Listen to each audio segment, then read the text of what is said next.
puissance.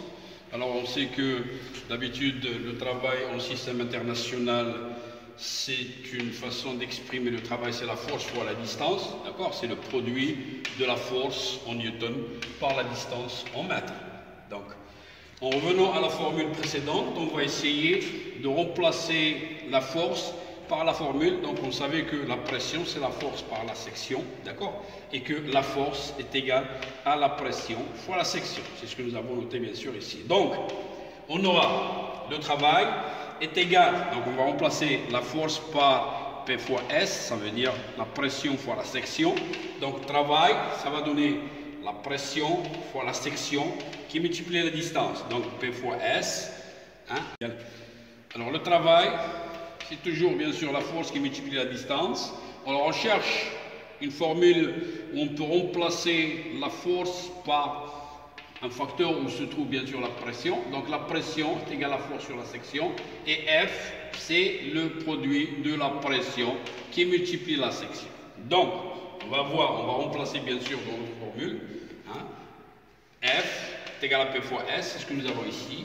Et on va multiplier par la distance. Toujours le travail s'exprime en newton par mètre. La pression, c'est en pascal ou en newton mètre carré. Et puis la distance, c'est en mètre carré.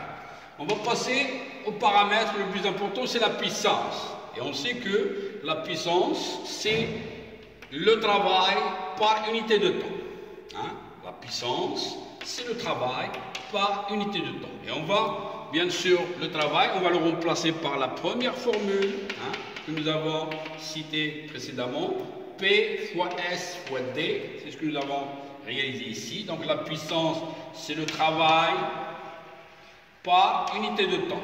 La pression fois la section fois la distance sur le temps. Alors, si, hein, remarquez ici que la distance par l'unité de temps, c'est quoi? C'est la vitesse. Ça va donner la vitesse. Toujours la distance sur le facteur temps, ça va donner la vitesse, bien sûr, hein, de linéaire.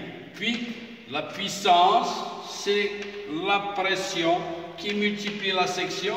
Et tout à l'heure, nous avons défini que le débit, il donne, c'est bien sûr la section fois la vitesse, qui va donner quoi? Le débit. Donc on va remplacer S fois V par sa valeur qui est le débit. Donc la puissance en hydraulique, c'est la pression par le débit. D'ailleurs, c'est les deux principaux facteurs, hein, les principaux facteurs à connaître dans une installation hydraulique pour déterminer la puissance fluidique d'une installation hydraulique. Coupé.